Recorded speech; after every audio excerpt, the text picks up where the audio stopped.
Hi there, we're back for another season of the conversation with forthright opinion and good football chat. Let's start with the serious stuff, and these are a few headlines from Tuesday's papers after the QPR boss Les Ferdinand went on the offensive over attempts yet again to misdirect the attention away from the lack of underrepresentation on and off the pitch, and onto the debate about taking a knee. Ferdinand wants action and not good PR is in the Guardian. The Mail say Les taking a knee message has been lost. In my own paper, the Daily Mirror, Sir Les taking the knee is now just good PR. On the show today, Natasha Henry, Jordan Jarrett Bryan, and Troy Townsend. Troy, sum up for us just how important Sir Les's words were for us this week. Welcome back. We've come back into a storm already. Les's words are only the same words that Les repeated or has said previously, I don't know, back in December. I've heard Les say the same kind of words, and I've heard most of the people who are so engaged in this topic and have stood for so much on this topic say exactly the same words. So they're not actually new. You know, he's turning the focus away from everyone that works in this space and turns it right onto the authorities and right onto the media. And I don't see how anyone can come for a club like Queen's Park Rangers. We often talk about the diversity of that football club, how organic that football club is, right through its structures from the boardroom all the way through to the academy environment. So if we're ever going to talk about good practice, if we're ever going to talk about the way that the club has embraced its community, Queen's Park Rangers is going to be right up here. Les's words are echo all the time. I hear him repeat them, echo, because I'm wondering if we're the only people that are listening.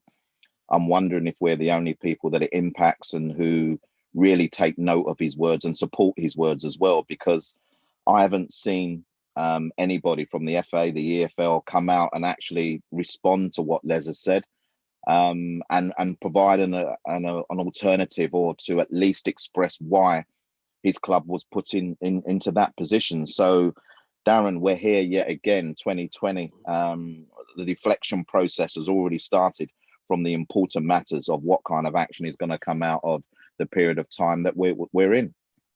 Tasha, misdirection is the key word, isn't it? Because when the difficult questions come up, we always seem to be talking about something else and not the wider problems in the game.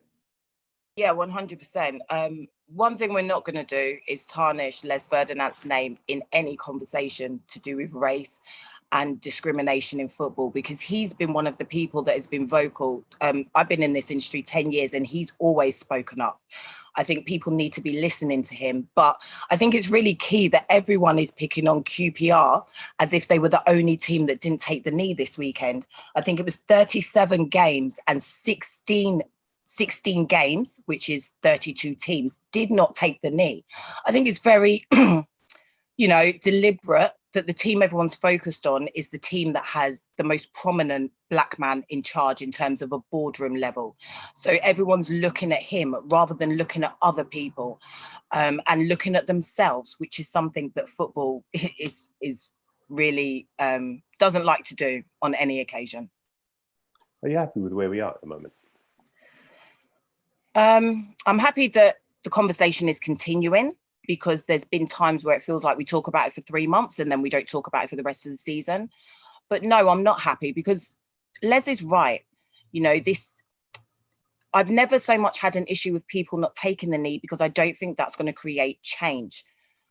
But by focusing on who isn't taking the knee, we're ignoring the bigger issues. So no, I'm not happy where we are, really. And what are the bigger issues for you, Tash?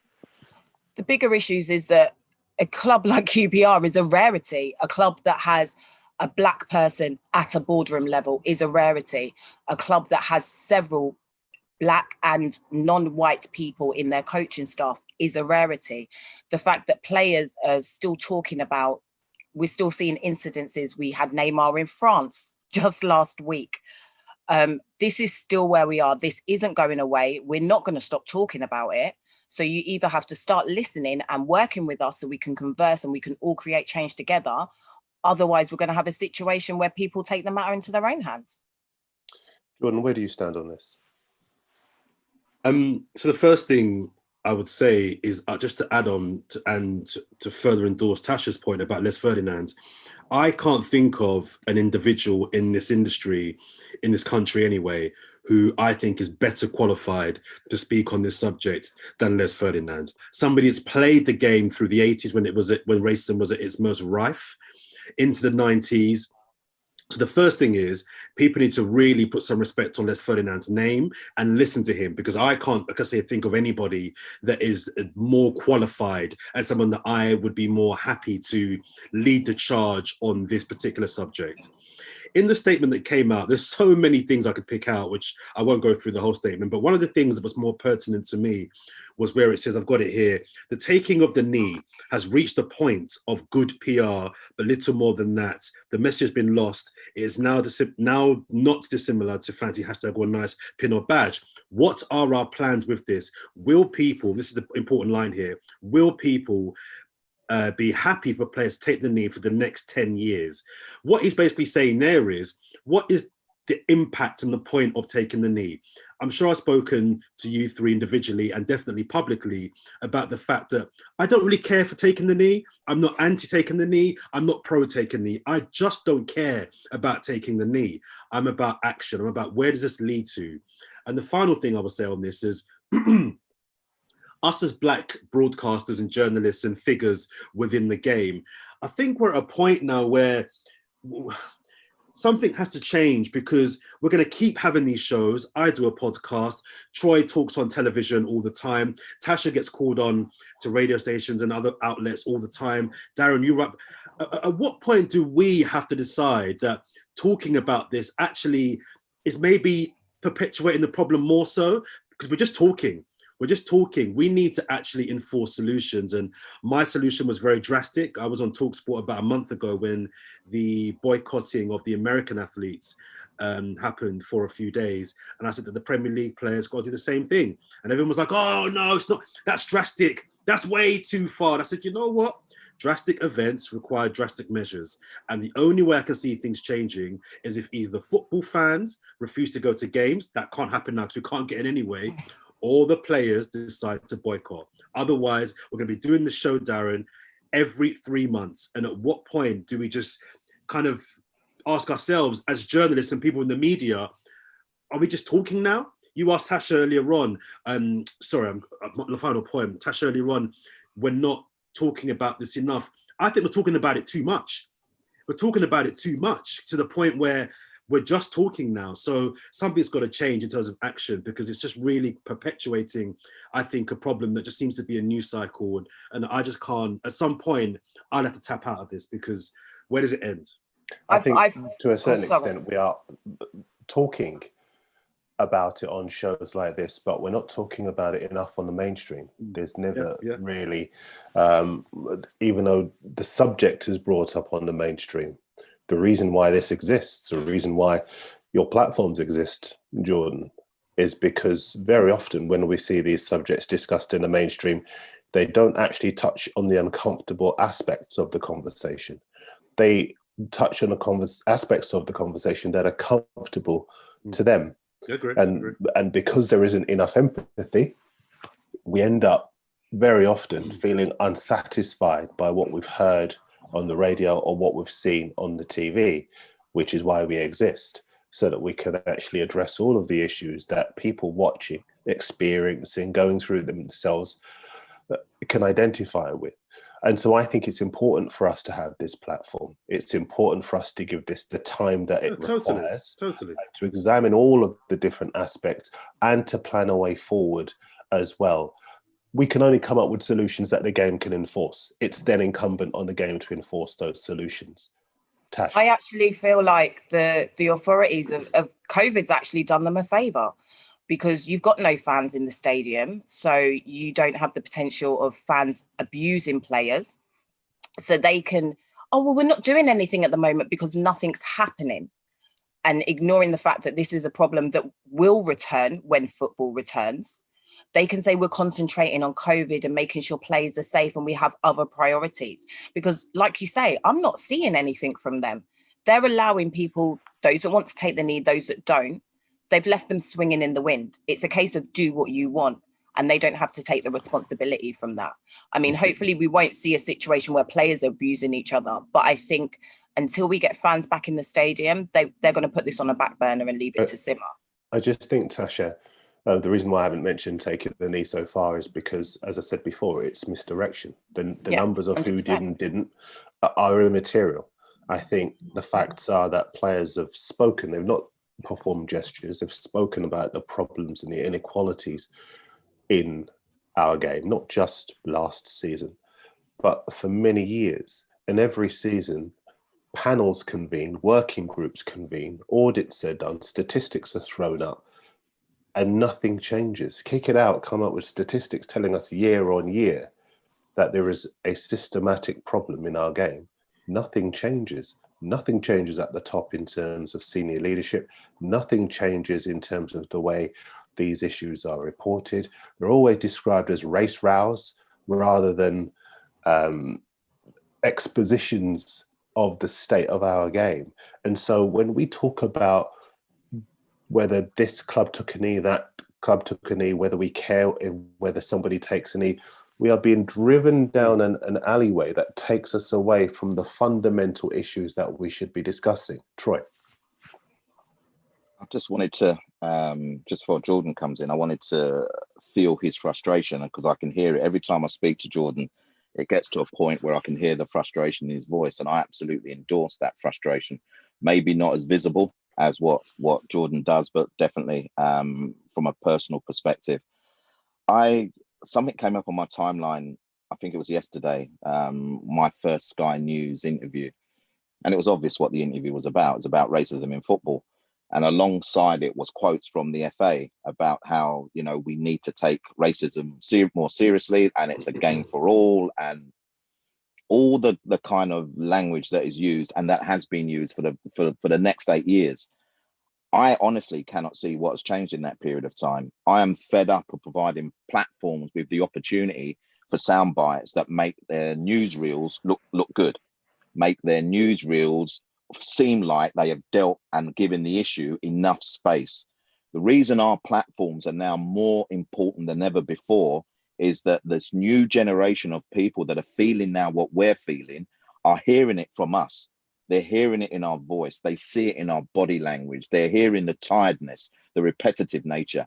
And we've got to continue to empower them to do exactly what they're doing. The creative, the new young creative is amazing, and they're feeling the wave of what we're feeling. So whilst I get what Jordan's saying about, I'm done, I'm fed up, and I'm done, I am fed up. And now it's time that we can select who we talk to. We don't have to jump to every news outlet, whether it be TV or radio, because they're looking for the black person with an opinion.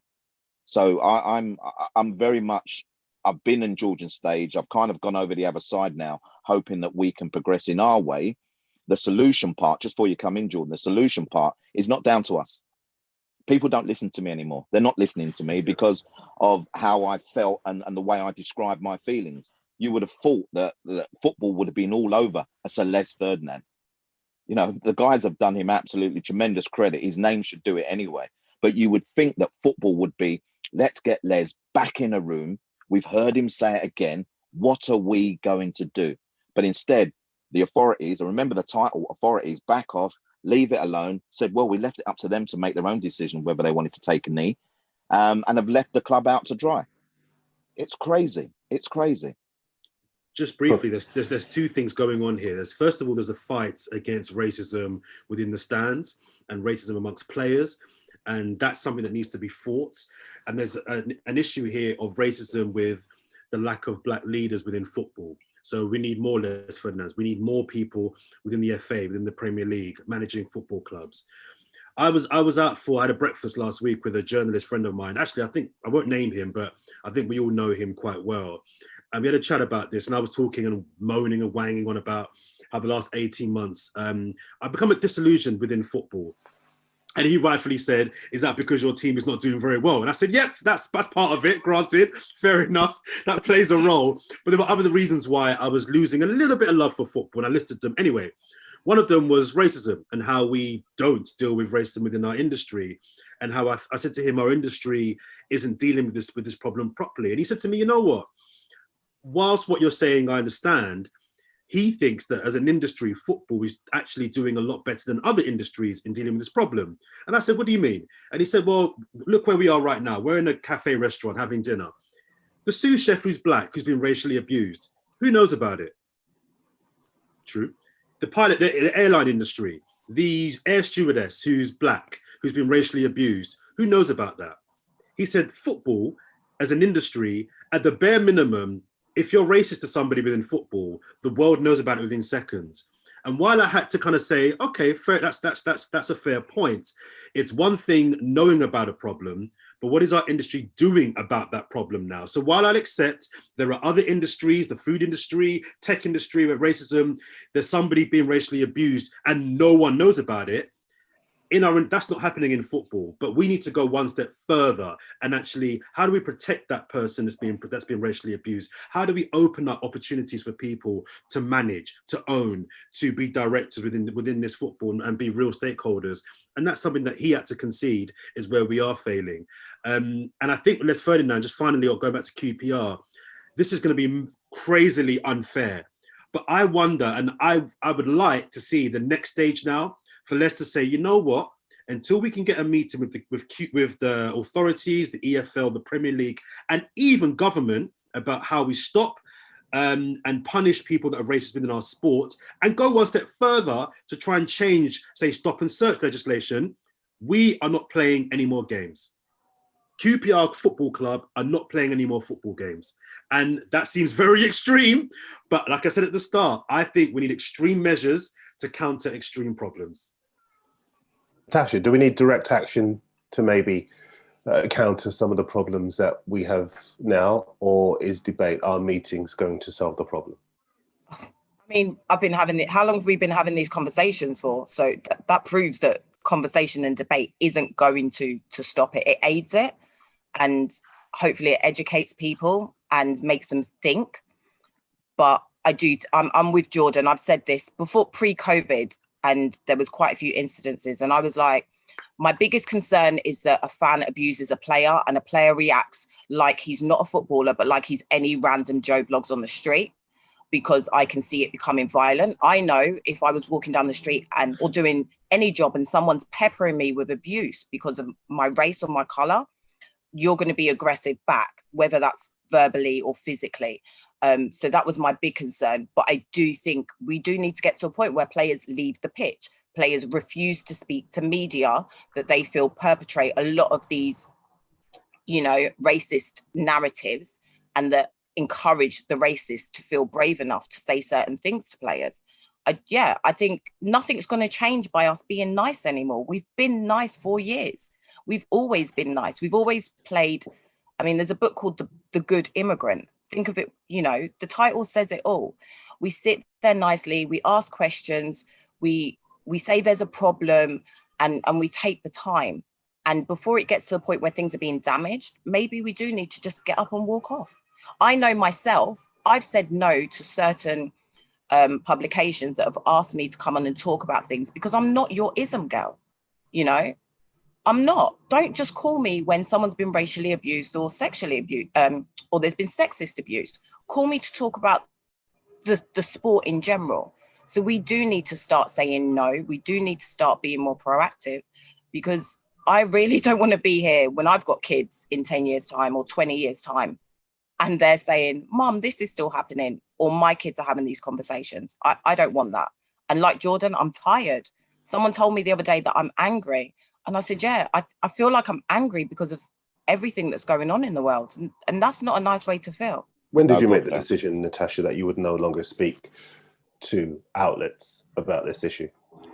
When my granddad made a point that do specific outlets only call you to talk about this. And my granddad doesn't listen to everything I do. So for him to notice that, I knew it in myself.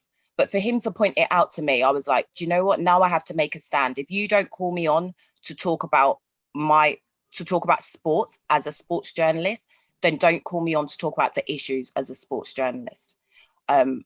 yeah, that's what it was for me, because I value my granddad's opinion probably more than anyone else's. So for him to point it out, how comes they only call you when it's the negative things, when it's the depressing things? And I had to sit there and say, yeah, he's right. They don't value me as a sports journalist when it's talking about Arsenal or talking about Man United. So therefore, do you really value my opinion when we're talking about race? Probably not. You're just calling me up because of my face, basically. Imagine how Troy feels. Exactly. Do you know? Yeah, I was going to add Tottenham and Crystal Palace to that list, Natasha, but we'll talk about that afterwards. Can I just say that we have to balance this argument, whatever you want to call it, because I'm going to be honest with you.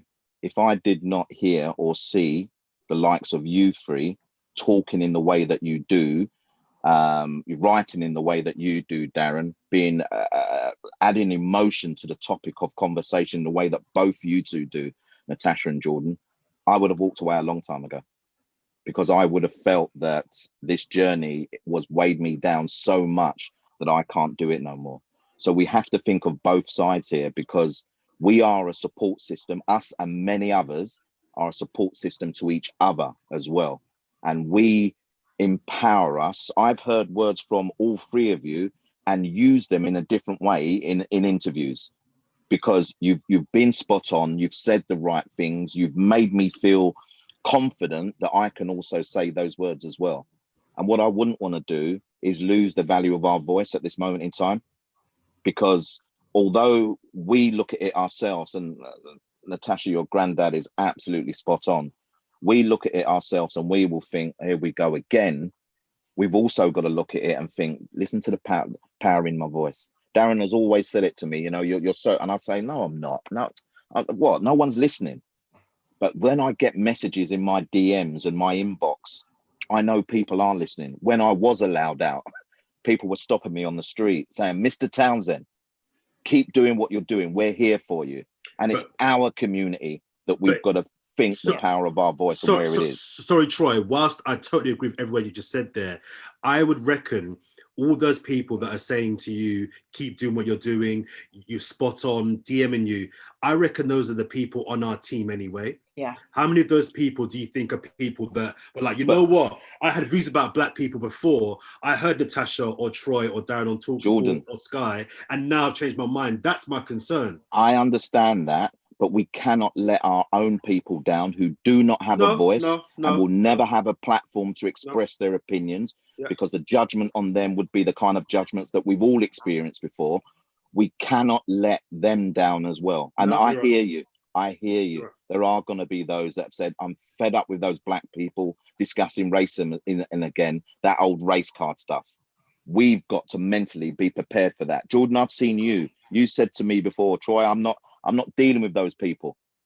I've seen you now on your Twitter feed giving little, you laugh. I've seen you. Don't worry about that. I don't say nothing. Kill them with love. Kill them with love. That's what I say. You know what I mean? There you go. We're better at countering the attempts to move the debate on, because there have been lots of attempts to try and maybe snuff out the whole conversation around race and about race. And all three of you are very powerful figures, and we know many more other black journalists who are very strong on this issue now and keep it in the public consciousness. Is it important for us to do it, and are we better at doing it?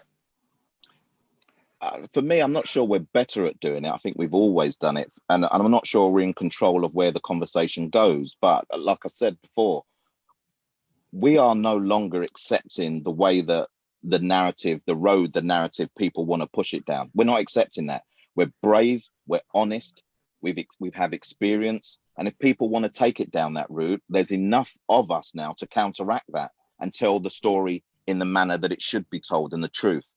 What we're not affecting, and I think we'll all agree here, is the people that make the decisions. They're the ones we're not affecting, and they're the ones who are listening, and they are listening, by the way. Don't for 1 minute think that any interview that you do, people are not listening from the higher echelons of whatever industry you want to talk about.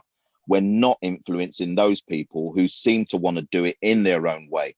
And that's where we have to get. I don't know how we do that, if you want to be honest.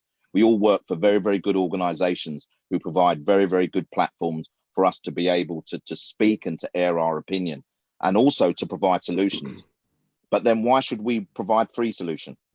Why should we not be, given the opportunity to be a part of something that benefits not only the game, but the industries around the game as well, the media industry? Do you know what I mean? Why should we not be given that platform to be able to do that on the back of our experiences, on the back of our knowledge, on the back of just the people that we are, the very good people that we are? Final point for me, sorry, and I'll shut up, I promise. I think it's no, important. Absolutely. Also, you're on here to speak. I was just going to just say that I think that, I think all of us at some point have been on and worked for TalkSport, and they are making a conscious effort to diversify that platform. And I think we all know the type of listener that's been listening to that station for the 20 years it's been going. They and other platforms, other radio stations, 5 Live, Sky Sports, Channel 4, ITV, BBC, have a huge role to play in how the football fan thinks about Black people, not just Black players, Black people. And TalkSport are doing a lot of work. I'm not going to give them praise for the work they've done this year, but I will give them acknowledgement in the changes they have made this year. We all know the management that works there. And I will acknowledge that they have made huge strides this year alone in trying to diversify the station, the tone, the look, and the sound, because that is what people in driving their taxis, going home, doing their work, whatever, if they listen to different voices with different experiences and different pain, because Troy used the word earlier on about how when I talk, there's a pain. I think when we all talk, there's a pain that comes through. That I think is very, very important. And there's a very important documentary, I don't know if I can say it now, but I'm saying it anyway, coming out on TalkSport this Sunday, that's been done by Jessica Crichton and produced by Andrew Spence, called Coming In From the Cold, which is a documentation of the history of Black people in the English game. And those sorts of things are very important in educating the football fan as to what our contribution here. There'll be some people, maybe 9 out of 10, that will hear that documentary and it won't affect them. Those bloody Black people, whatever, they'll have their views. Okay, but there might be 1 out of the 10 people might think, you know what? My Chelsea or my Arsenal or my Spurs or my Liverpool that I love, you know what? There's Black people that have contributed in a massive way to where my football club is. You know what? Respect. It might just change 1 out of 10 person's mind. So I think the broadcasts have a very, very important role to play in changing how people think. Media's powerful. We know that. Tash, do you believe the broadcasters are listening? Beyond TalkSport, we know they are listening. We know I will give them praise, actually, because they are doing a great job of not only changing the look of the station, but addressing and analysing the issues that we all know are important to us and bringing them to a wider audience and staying with the uncomfortable moments as well and going through them rather than shying away and reverting back to the easier option, as it were.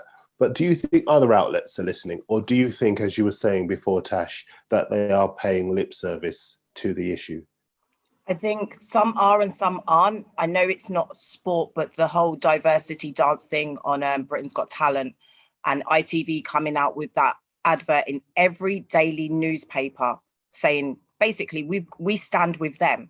I think that was, for me, a big moment because for a long time, we've seen people, particularly in media, they've come out and they've done things on TV or radio. And when the backlash has come, the organisation has left the person hanging by themselves to deal with it. ITV didn't do that. To agree with what Jordan said, I worked for TalkSport a long, long time ago, and I also work for them again now. And the difference in the station, the makeup of voices on air and behind the scenes is a complete 180. I also think as well, I know I do the newspaper review, and I came off the other morning and there was tweets to me, oh, it's a sports show, why are you talking about politics? I said, firstly, it's a newspaper review, so we're reviewing the stuff that's in the newspaper. And secondly, if you think I want to go onto radio and TV every other week and talk about racism and bigotry, you must be mad. We don't want to be sat here having this conversation, but we have to until there isn't an issue to talk about.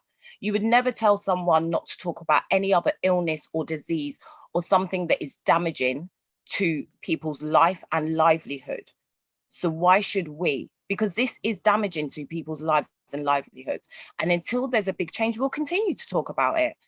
It's as simple as that. The broadcasters, the outlets have a responsibility.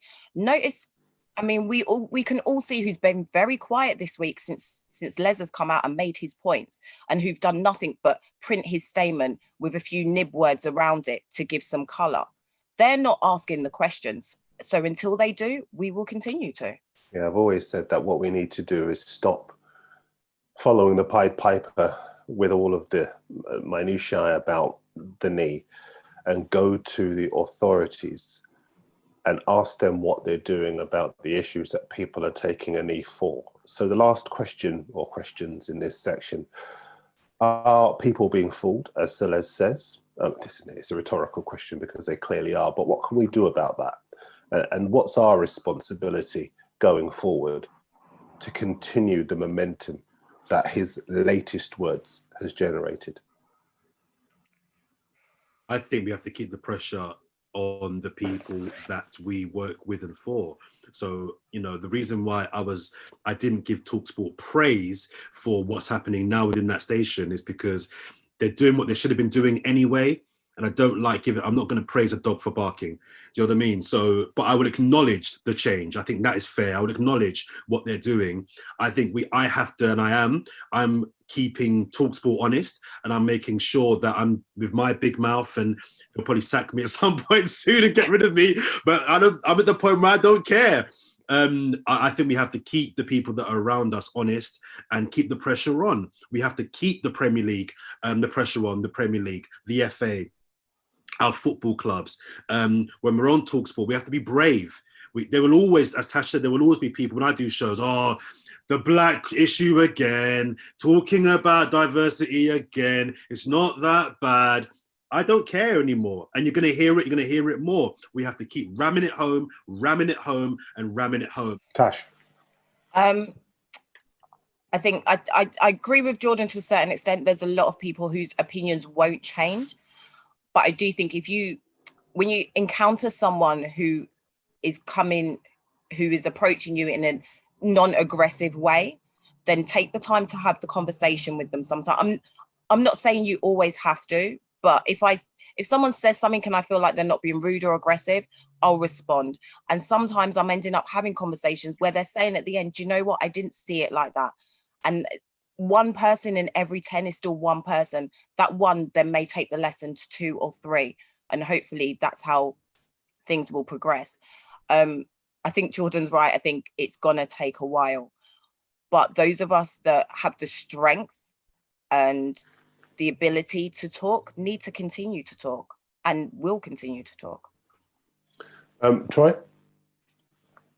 I just want to bring up the TalkSport thing because I've got many friends at TalkSport, and I'm not even going to say colour of skin or sexuality because it doesn't matter. I've got many, many friends at TalkSport. But just recently, I've got to admit my view changed because they asked me to come on a particular show to talk about the lack of black managers with a particular studio guest. If I tell you guys that I've done the lack of black managers on, I don't know, 1 million times, I was tired and I said no. What came back was, you have to do it. It's your obligation to do it. You need to speak up. My response was no.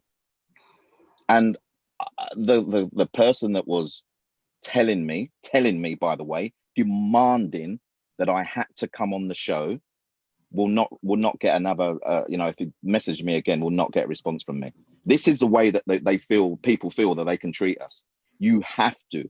It's almost like it's my goal in life to go on TalkSport and debate the color of our skin and how we should be getting more opportunities within the industry. Just think about that for a minute. So I still have very good friends at TalkSport, but I'll pick and choose if they ever want me. It's not their, like, they don't govern me. So I'll pick and choose. The other thing is, Darren, I don't know where we're going. If you want the total honesty that I know that you want from me, I don't know where we're going. I don't know how much more I can do. I don't know how much more of this journey I can take. I've got to be totally honest. Everyone says, oh, it can't change overnight. Well, I've been living the longest overnight stay that I've ever seen. So this is not, it's not overnight. This is beyond my time. You know, I have the privilege of talking to so many people who say to me, Troy, back in 1980, when we had discussions with the football authorities and all those kind of things, the only thing that has changed is the faces of the names of the football authorities. That's the only thing that's changed. So I'm not sure. And again, I'm like Jordan. You know what? Every time I speak, I feel that I'm putting my job on the line anyway. And I feel like I'm a word away from saying, thanks very much, you're not needed anymore. You know, if that was my biggest issue, then you'd never hear from me again. So I'd like to be optimistic. And one of the reasons I am optimistic is because of you guys and because of so many others that, like I've said, have used those platforms to show their energy to this conversation. But I've got to be honest, I hope they don't get as tired as me, because I'm as drained as can be. If you've got a view on this, get in touch with us at The Conversation. You can find us on Twitter. Over the course of the season, we're going to be reading your messages on the show. If you'd like to send us a video message as well, feel free to do that. We will feature them on the show in the coming weeks as well.